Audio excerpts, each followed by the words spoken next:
Muy bien. Ok, santos y santitas, los objetos de la devoción pública. No es en vano, ni en chiste, ni en nada de eso el tema o este título que se le ha dado a la presentación. Venimos de una sociedad católica, venimos de una sociedad que ha adoptado ciertas características a raíz de digamos, el proceso de la colonia, y tenemos múltiples santos a quienes les rezamos, santas, y también dentro de esa visión suele haber esta idea ya sea de las ñatitas con las cabezas en dos. Entonces ahí ha nacido un poco como que emana esta idea de un poco pensar de qué manera podemos deconstruir una multiplicidad de objetos o de monumentos que no van a necesariamente estar ligados a la arquitectura. Algunos de estos que les voy a mostrar, la mayoría están ligados al arte, pero en esencia buscando como deconstruir un poco lo que conocemos por esa relación con el objeto y qué tan devotos somos de una imagen y de una construcción de imágenes que se nos va solapando. Y vamos a iniciar con esta imagen. A simple vista, y aquí yo quisiera preguntar, ¿qué imaginan que es esto? ¿Alguien sabe lo que estamos viendo? Si alguien sabe, me dejan así sorprendido. Pero por ahí alguien sabe. ¿Qué es esto? Aquí, ¿no es su exposición de su tesis? Ok, hay una referencia ahí y esa es la razón por la cual hemos visto la semana pasada esto. Esa pieza está muy, muy inspirada en esta otra pieza de un tocayo mío que se llama Santiago Sierra. ¿Y qué imaginan que es? ¿O qué imaginan que hay ahí adentro? Tal vez personas, como el ejemplo que usted nos mostró. Ok, están en lo cierto. Allá adentro hay personas. Se trata de una pieza profundamente, está entre lo agobiante y lo políticamente incorrecto para desnudar una serie de problemas que a Santiago Sierra le preocupaban. Muchas veces su obra ha lidiado o ha rayado en lo que no se debía hacer y en el nombre del arte hacerlo para revertir justamente esos problemas de los que nadie quería hablar. En este caso se trata de una serie de trabajadores refugiados políticos que vivían en Berlín, en Alemania, que el Estado alemán les prohíbe trabajar. Entonces acá se tuvo que inventar todo un mecanismo, Santiago Sierra, para poder pagarles, pero pagarles por una jornada de trabajo dentro de esas cajas. Esta obra es una adaptación de las realizadas en Guatemala y Nueva York, en las que se introducía a trabajadores en cajas de cartón bajo diversas circunstancias. En este caso, 6 trabajadores permanecieron 4 horas diarias por 6 semanas en estas cajas, debiendo cobrar su sueldo de manera secreta por su condición de exiliados políticos. La legislación alemana otorga al exiliado 80 marcos por mes, esto es todavía en un tiempo en el cual no había euros, que equivale a unos $40 y que hoy en día estaríamos hablando de unos 35, 32 euros.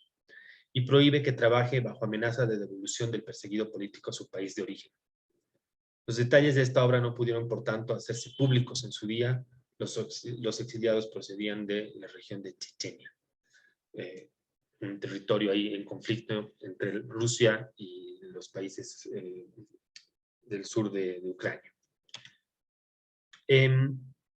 La delgada línea que aquí se estaba tratando de cruzar en ese límite entre lo ético y lo, digamos, cuestionable, tenía que ver con la idea de una obra de arte puede pagar a un sujeto para que el sujeto se vuelva objeto, puede y queremos transgredir ese límite.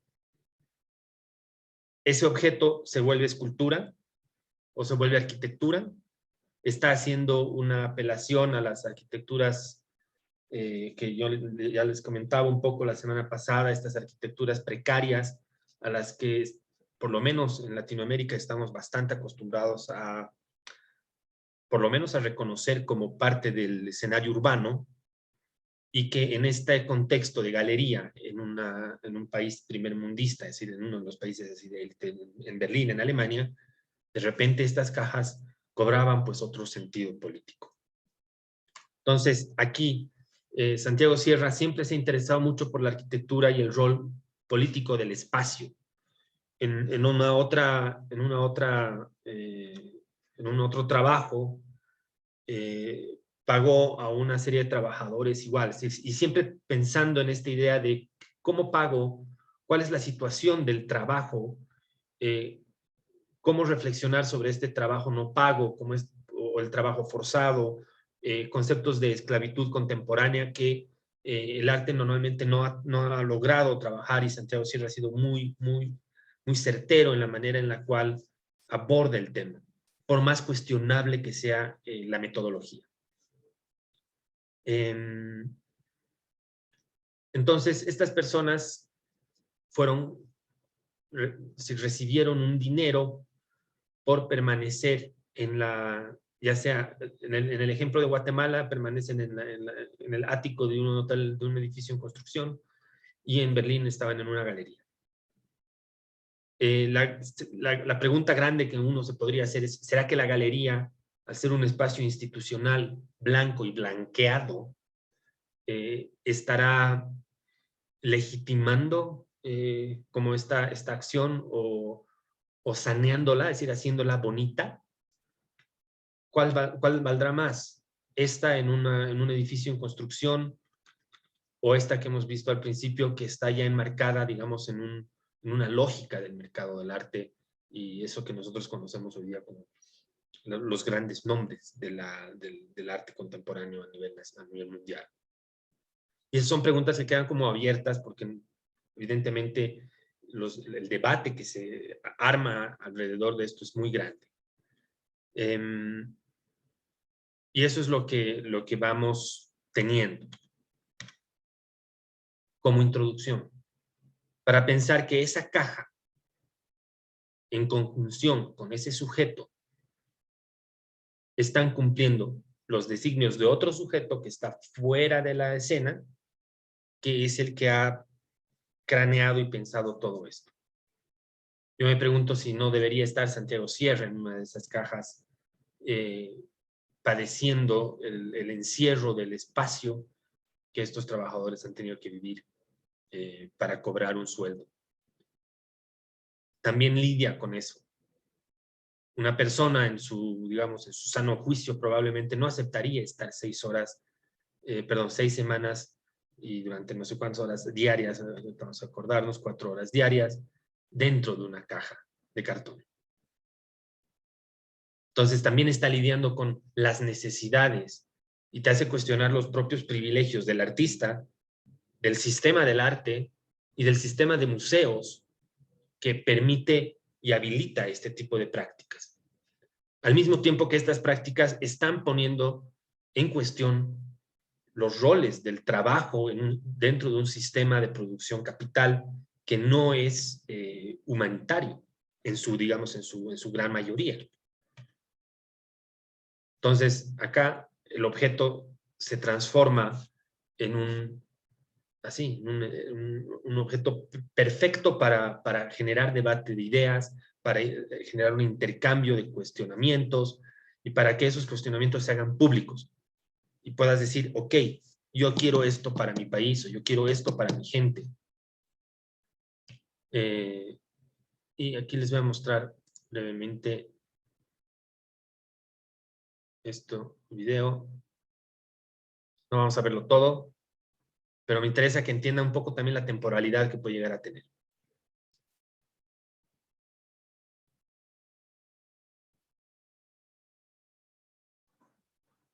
Es un video de muy baja calidad, porque era de una cámara de seguridad.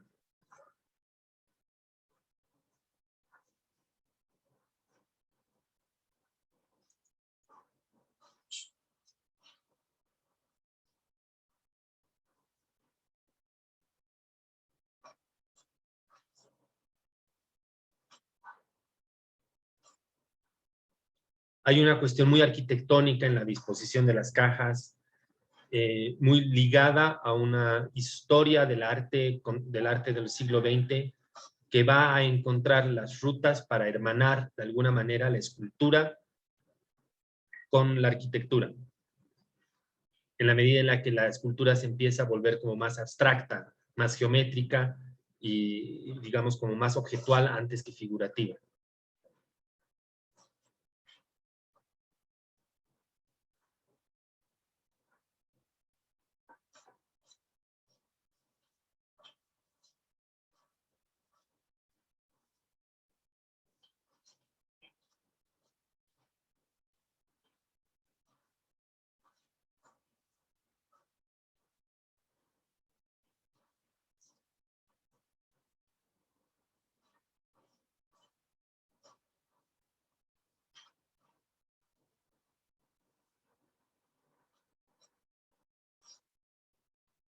Y termino de colocar el último.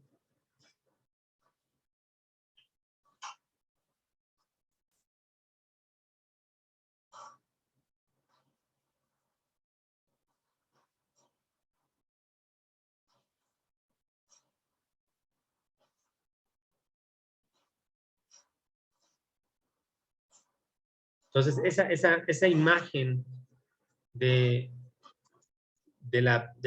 público como queriendo observar y queriendo entender qué hay dentro de la caja, raya en un comportamiento así prácticamente de voyeurismo, donde hay una exoticidad ¿no? que viene de exótico, que viene de cosas que consideras así como extrañas y raras, pero atractivas.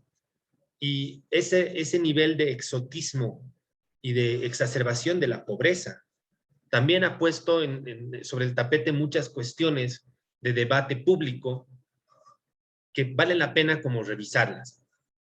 Vale la pena entender, sobre todo desde nuestro país, con nuestros problemas, los problemas de segregación que tiene nuestra sociedad, entender un poco esto de qué tanto espectáculo hacemos de la pobreza, qué tanto ciertas organizaciones pueden lucrar en términos de imagen a partir de ayudas internacionales, a partir de los apoyos estatales que llegan de fuera, y cómo las ONGs muchas veces van a terminar limpiando eso que nosotros conocemos como pobreza, eso que nosotros conocemos como escasez de recursos. Y aquí de alguna manera sí hay por lo menos esa reflexión.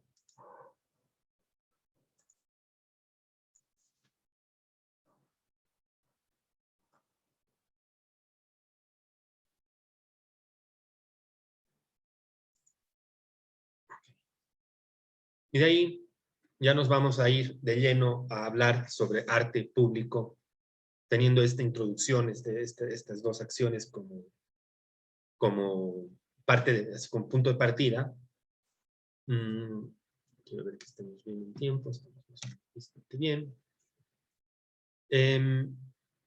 Este es un texto que después lo vamos a leer a mayor detalle, que se llama El artista como etnógrafo.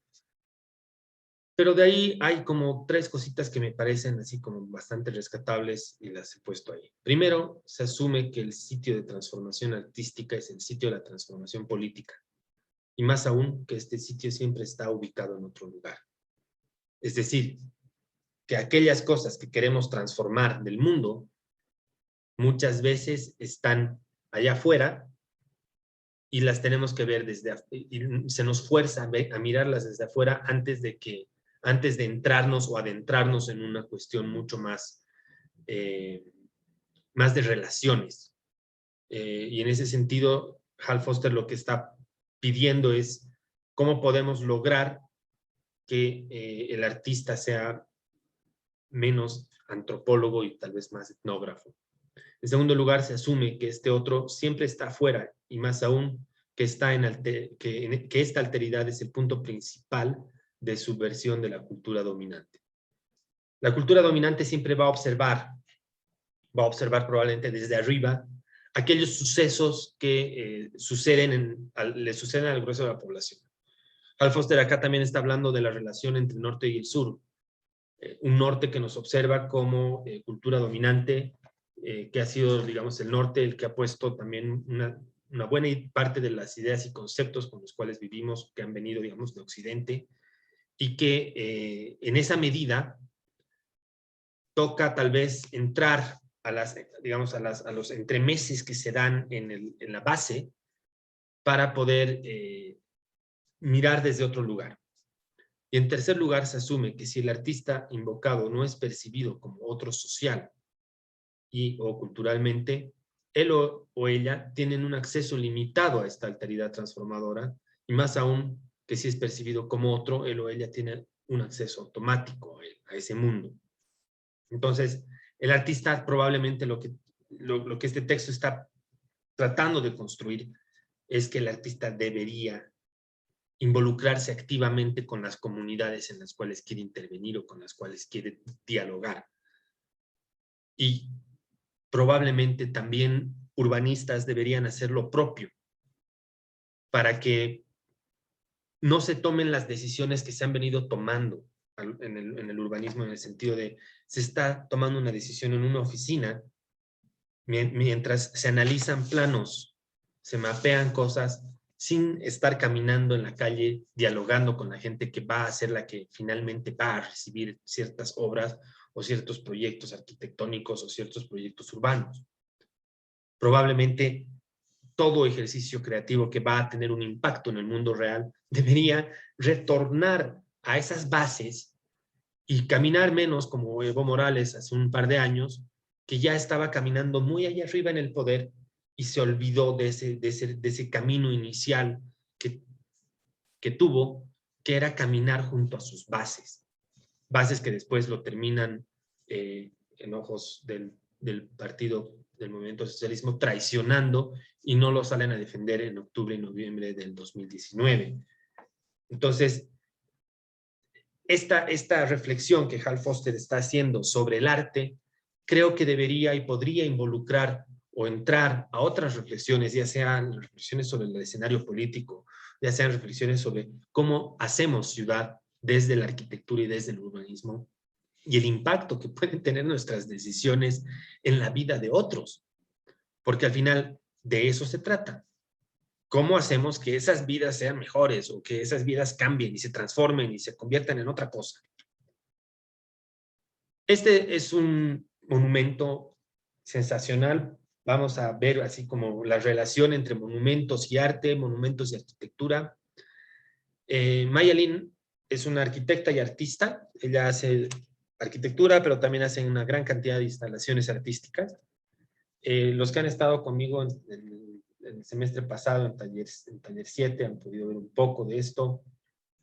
Pero aquí lo que estamos viendo es una vista aérea del monumento memorial a los veteranos de la guerra de Vietnam en Washington. Y no quería dejar de mostrar una parte de este video que explica bastante bien muchas cosas que se están tratando de trabajar. Voy a poner que los subtítulos estén... We're in Washington, D.C. on the mall at the Vietnam Veterans Memorial. Which is situated right between the Washington Monument and the Lincoln Memorial. Maya Lin, the architect of the memorial, thought about uniting the memorial to the nation's past. It's this very long series of slabs of stone. It's highly reflective black granite. It actually points to both of those monuments. Although the architect didn't like to refer to these as walls, but in a way they are walls. They're very thin, sunk into the ground, and inscribed with the names of the servicemen who died in the Vietnam War. Now there are more than 58,000 names, and in fact, more names are being added. It's overwhelming in the density of names. What happens as you walk down this path, you sink into the earth opens up and reveals these names. And because the surface of the stone is so reflective, it becomes a mirror, and really all that seems to have substance is the rougher surface of the names themselves. Mylan's idea was that it was the names that were the reality, the substance of the monument, and that the reflectivity of the granite opened up into another world that we could not enter, but which was there for us to see. And she describes when she first visited the site that she wanted to reveal that edge. Well, in fact, she said, I had a simple impulse to cut into the earth. I imagined taking a knife and cutting into the earth, opening it up, an initial violence and pain that in time would heal. She writes that the experience of the monument would help people to come to terms with the death of their loved ones. There is a real journey involved here. You walk down in, you find the name of your loved one, embedded within the chronological sequence of the death of all of these soldiers. And then you walk back out. That's right. In the center, the chronology begins and goes down toward the right as we're facing the wall, and then picks up again on the low edge of the left side and moves toward the center again. And as we move down the center, the path widens and the granite rises more than 10 feet above us. The names become a symbol of this person multiplied thousands of times.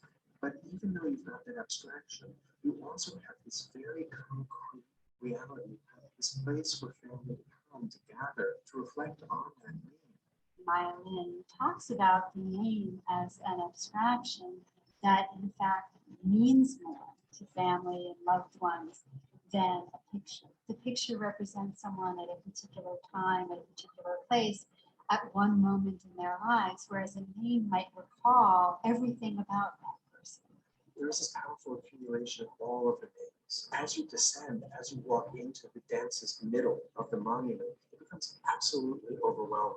And it's a very different experience than most previous war memorials. When we think about the history of war memorials, we often think about memorials to military heroes, like the monument to Lord Nelson in Trafalgar Square.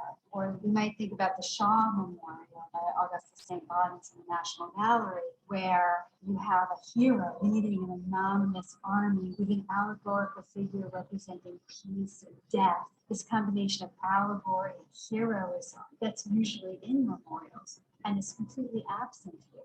How can one create a meaningful monument in the late 20th century? What does it mean to strip away all of the representational form? What does it mean to create something so subconsciously abstract and yet also so powerful and so meaningful? Evidently, the committee that judged this decided that this abstraction would be best. And it's interesting to think about how the committee didn't know who Maya Lin was. There were 1,400 entries, completely anonymous. Maya Lin at that point was an undergraduate at Yale. She was an architecture student. She's an Asian American. It's interesting to think about what might have happened had they known who this application was from. Well, once her identity had been revealed, there was real backlash and racism. And there was backlash also about the abstraction. Ultimately, that was resolved by a much more naturalistic sculpture adjacent to the main memorial. One that shows soldiers in a very naturalistic way, three-dimensionally, which is also powerful, but in a way that feels much more public and far less intimate. Well, Maya Lin was brilliant, I think, in creating a public space and yet tremendous intimacy. We can feel those names inscribed. And the act of reading is to come close, to internalize those meanings. Maya Lin's Vietnam Memorial is one of the most successful memorials in the nation. And apparently one of the most visited monuments in Washington, D.C. In an article that was published much later, writing about her ideas for the monument. Maya Lin said it would be an interface between our world and the quieter, darker, more peaceful world beyond. I chose black granite in order to make the surface reflective and peaceful. I never looked at the memorial as a wall, an object, but as an edge to the earth, an opened side. The mirrored effect would double the size of the park, creating two worlds, one we are part of and one we cannot enter.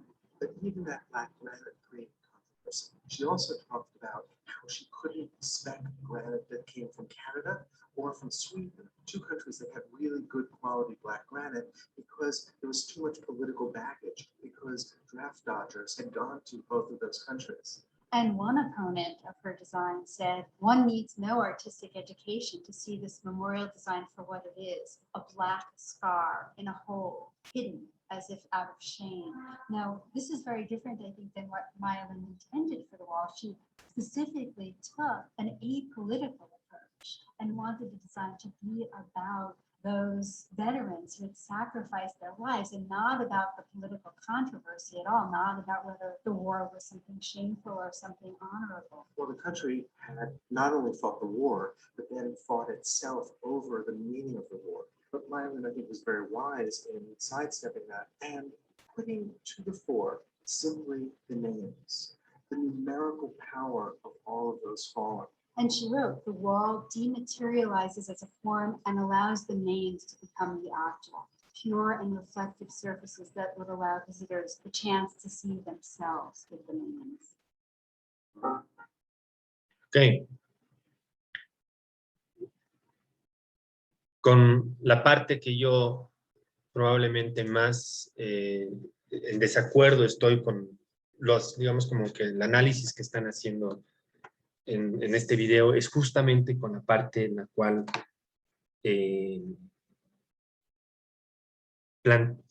ellos hacen la interpretación de que este monumento no es político.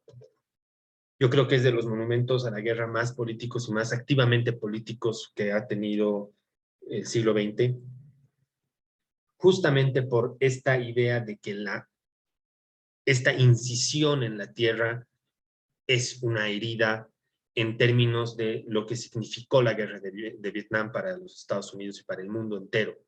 Porque un memorial de este tipo no solamente debería honrar a la gente estadounidense que ha caído en la guerra de Vietnam, sino en las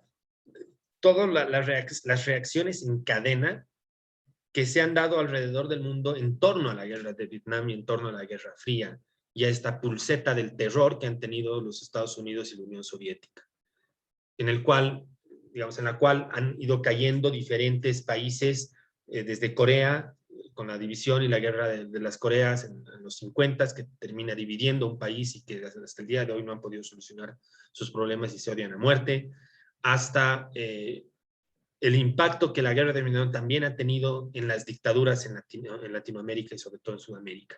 Entonces, hay también una herida que es a nivel como planetario, que también tiene que ser asumida, y que si bien las intenciones originales de esta pieza tal vez no eran las de como, digamos, presentar esta situación, se me ha desconfigurado todo. Un ratito, perdonen, duplicamos la presentación.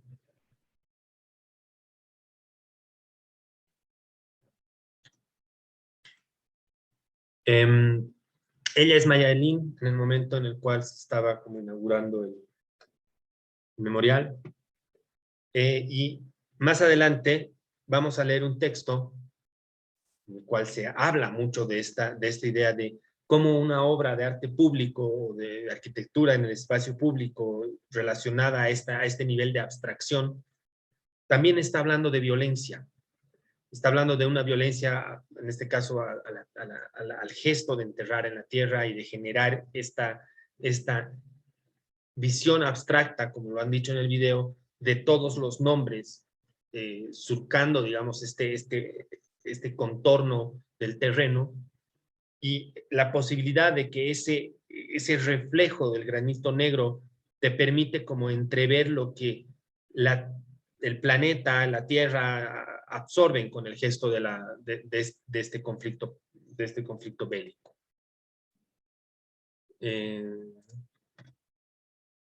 Ahí está ella presentando la maqueta, ya cuando el proyecto lleva o está por llegar a su punto culminante, rodeada de dos de los promotores, o rodeada por dos de los promotores del proyecto. El memorial en el invierno es probablemente aún más contundente, ya que tienes esa línea, esa como especie de doble triángulo negro, reflejando todo el espacio blanco que tiene el memorial. Y esta idea de generar un espejo y que tú puedas como que tratar de entrar a través de... No estoy con mi lapicito, van a perdonar. Es decir, que tú puedas como que tratar de ingresar a este otro mundo, que es el mundo probablemente de la guerra, del dolor, y lo que este espacio te está devolviendo como realidad es interesante. Porque esto te está devolviendo una imagen, está devolviéndote la imagen de esta persona que puede estar mirando y esta persona que la mira detrás de esta barrera, que sería como que el cambio en el sentido de el cambio de realidad. O aquellos de ustedes que hayan visto así películas o series sobre mundos paralelos o multiversos, se habla mucho de esto de cómo un mundo se empieza a encontrar con el otro y se están viendo como espejos en el medio de sus atrocidades.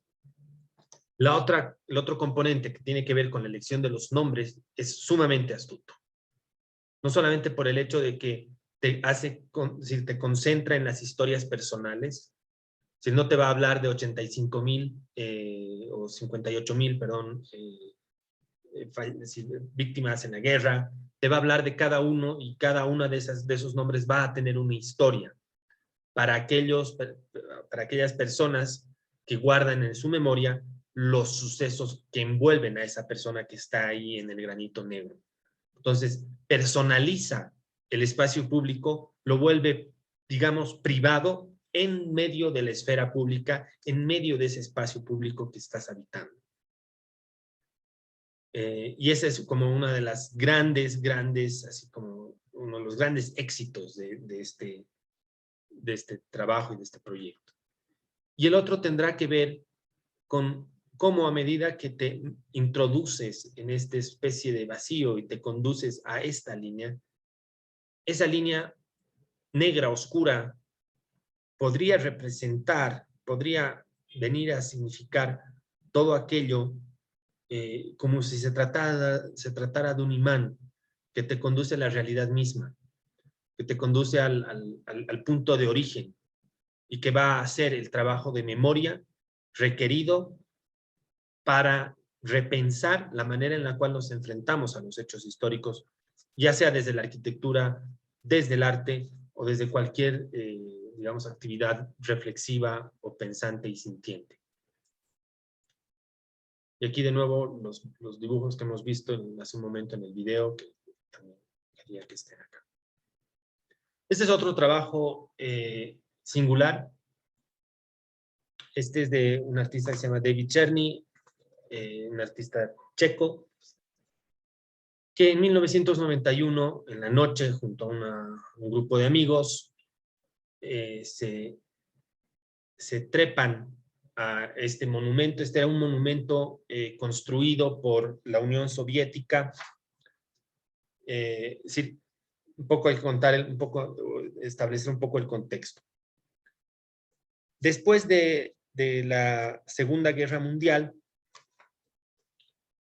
Checoslovaquia, lo que era Checoslovaquia en aquel entonces, es liberada por el Ejército Rojo cuando los rusos recuperan terreno, atraviesan Checoslovaquia y terminan ingresando después al sur hacia Alemania y demás territorios.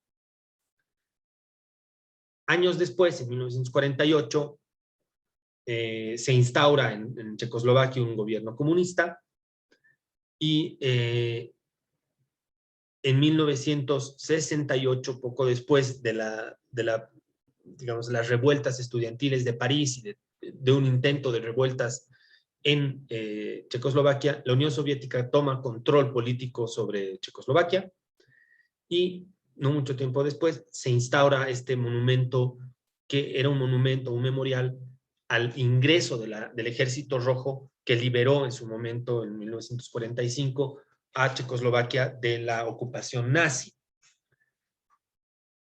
Sin embargo, con el tiempo y dada, digamos, el grado de represión que los rusos ejercieron sobre la población checoslovaca, este monumento se convierte a lo largo de los años o va transformando su significado, que eso es también lo interesante de los monumentos y de las construcciones arquitectónicas con un, digamos, significado político, va cambiando y mutando su importancia o digamos, la simbología que tiene para el pueblo checoslovaco y se convierte como en la palabra en inglés es reminder, un recordatorio de los gestos opresores que el gobierno o la ocupación soviética ejercen sobre este pueblo y sobre la capital checa en Praga.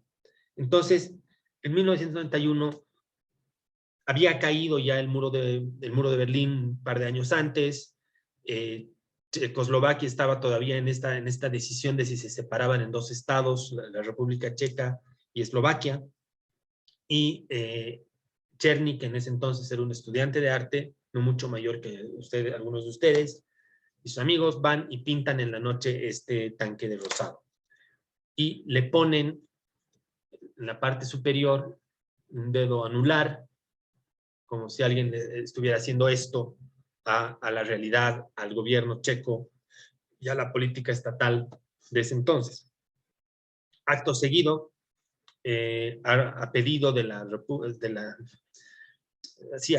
la embajada rusa y de las presiones que venían desde Moscú, Cherny es tomado preso, lo llevan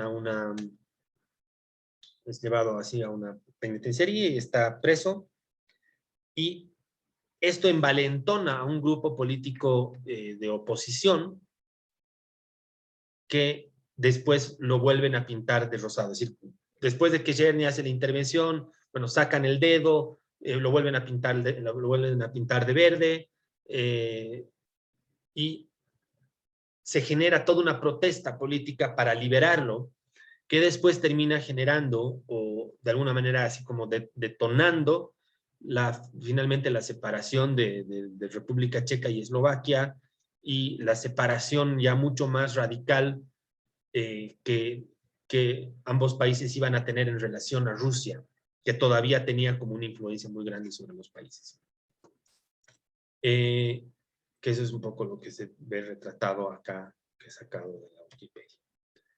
Años después, ya esto ya es en los 2000, el tanque vuelve a salir si lo sacan de este pedestal de piedra y lo llevan al río para celebrar los 20 años, ¿esto es el 2011 o el 2001?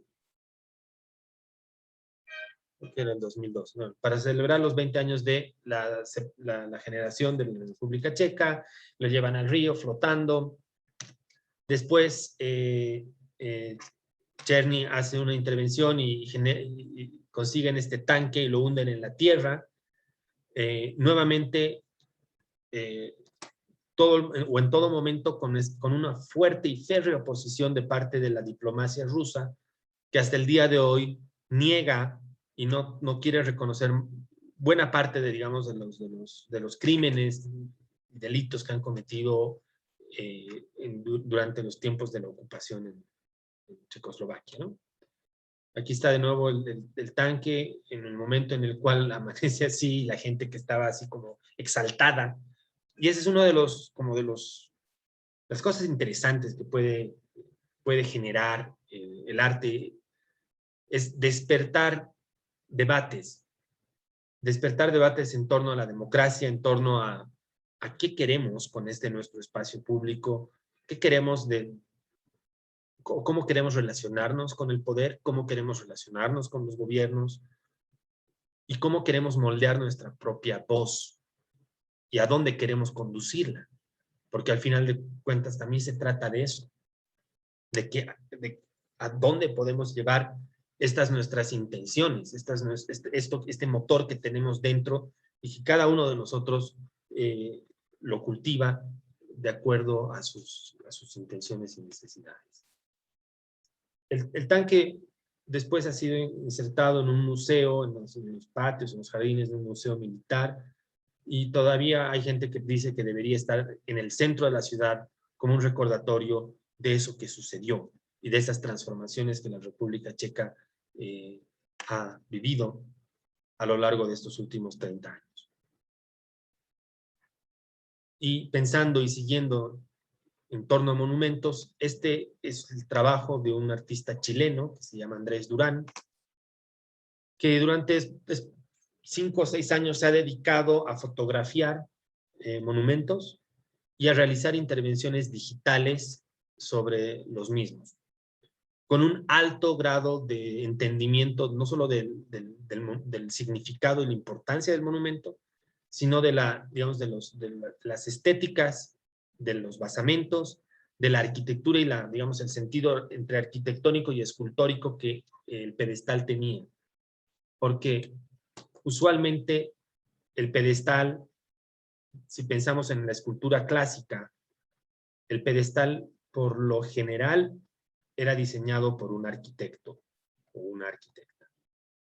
Y la escultura figurativa del caballo, el jinete con coso, y el libertador exaltante cabalgando su corcel, tendían a ser trabajados por un artista escultor. Entonces, al generar estas réplicas, lo que Andrés Durán está haciendo es ver de qué manera arquitectura y escultura pueden empezar a caminar, por más que esto sea parte de un trabajo digitalizado, y se trata de trabajos así de collage digital, súper bien desarrollados, porque si se fijan, incluso está generando el reflejo de los árboles en el granito, en un granito que no existe, ¿no? Entonces, no solo hay una alta factura de collage digital, sino que hay una reflexión profunda sobre el lugar que le estamos dando a aquellas personas, sujetos, como decía este video que hemos visto, a esos héroes que en algún momento pueden haber sido parte de los procesos de la independencia. Estos monumentos generalmente lo que ha intervenido es sobre la imagen de los próceres de la independencia chilena, argentina, boliviana, peruana, colombiana, etcétera, ¿no? Y la relación que pueden tener, en el caso de sus primeras intervenciones, la relación que pueden tener esos monumentos con los Estados Unidos, porque muchos de estos estaban situados en Nueva York y en Washington. Le interesa muchísimo esta relación, entonces, entre el pedestal y la figura humana, o en su caso la figura del jinete, y cómo se pueden desdoblar un poco las lógicas con las cuales de manera tradicional entendemos un monumento. Y la importancia que tienen estos en la construcción de una idea de país que digamos, el nacionalismo ha exacerbado en muchos momentos, que esta idea patriota la mirada de Andrés Durán puede tergiversar valores éticos que el ser humano en sí mismo tiene o acarrea. Y eso es lo que se ve en todas estas imágenes. No solamente están plagadas de un humor recalcitrante, porque yo me puedo estar cagando de risa si fuera esto la estatua de Antonio José de Sucre que hay en la plaza del Estudiante, porque me parece sumamente gracioso que el arte pueda burlarse un poco de esas figuras que hemos ido como endiosando a lo largo de esta nuestra construcción del relato de memoria o el relato histórico en el cual creemos, en el cual hemos construido la mitología de nuestros países y de nuestras naciones. Simón Bolívar, Tupac Katari, Túpac Katari muy recientemente, ¿no? Recién desde a partir de la constitución del Estado plurinacional. Pero todas estas figuras mitológicas que nos han liberado del yugo español tienen pues un lugar central en la historia de nuestros países y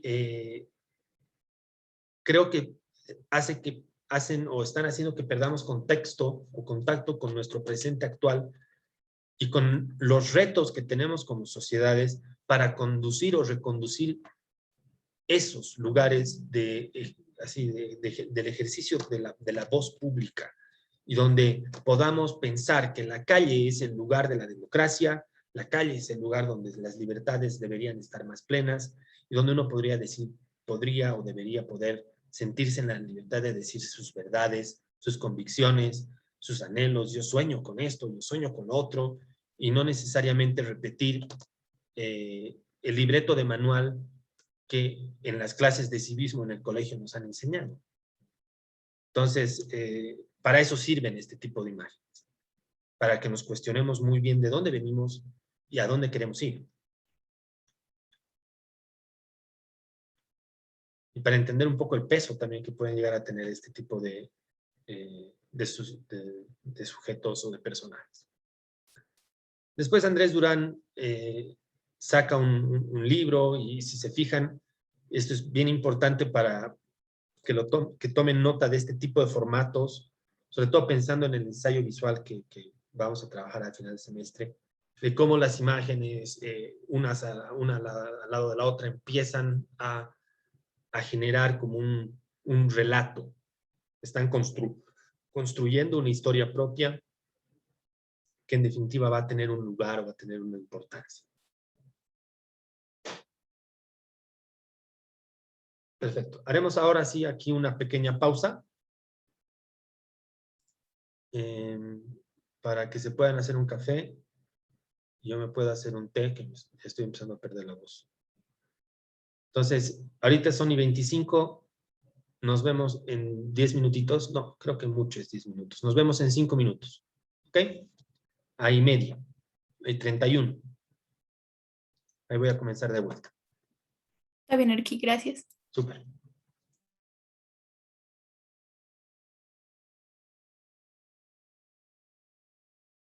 Ok, he dejado de grabar en cierto momento. And suppose further that there was an echo which came from the wall. Would they not be sure to think when one of the passers-by spoke that the voice came from the passing shadows? To them, the truth would be literally nothing but the shadows of the images. And now look again and see what will naturally follow if one of the prisoners is released. At first, when he is liberated and compelled suddenly to stand up and turn his head round and look towards the light, all this would hurt him and he would be much too dazzled to see distinctly those things whose shadows he had seen before. And then conceive someone saying to him that what he saw before was an illusion.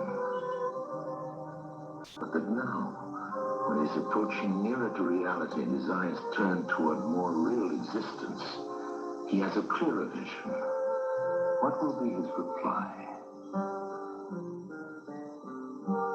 And you may further imagine that his instructor is pointing to the objects as they pass and requiring him to name them. Will he not be perplexed? Will he not think that the shadows which he formerly saw are truer than the objects which are now shown to him? And suppose once more that he is reluctantly dragged up a steep and rugged ascent and held fast until he is forced into the presence of the sun himself. When he approaches the light, his eyes will be dazzled. He will not be able to see anything at all in what are now called realities. He will require to grow accustomed to the sight of the upper world.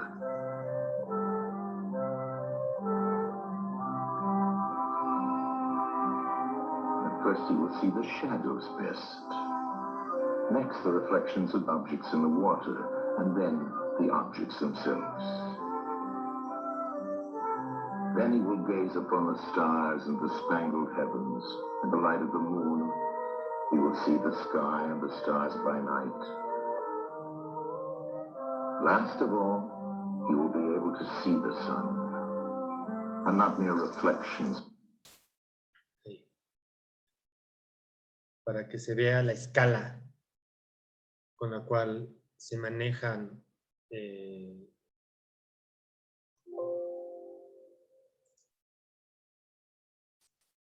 las intervenciones humanas. Y con eso hemos terminado. Los puedo dejar partir. No sé si tienen alguna pregunta. Las máquinas que han visto miden alrededor de 50 metros de alto, algunas, las más grandes. El camioncito ese que estaba llevando agua no es un camioncito cualquiera, es una mega volqueta, más grande que cualquier volqueta que hayan podido ver en alguna obra algún día. Entonces, ahí sí se ve la escala que esto tiene. Y de qué manera también ese monumento, que no será un monumento a un hecho específico y concreto, sino se trata de un monumento a todo un proceso de extracción de mineral del fondo de la tierra. Se trata de un monumento que no se está posicionando del todo bien de acuerdo a esa transformación del paisaje. Y que creo que es importante que se pueda establecer, incluso desde la arquitectura, reflexiones sobre esto, ¿no? Ok, no sé si tienen preguntas. Comentarios.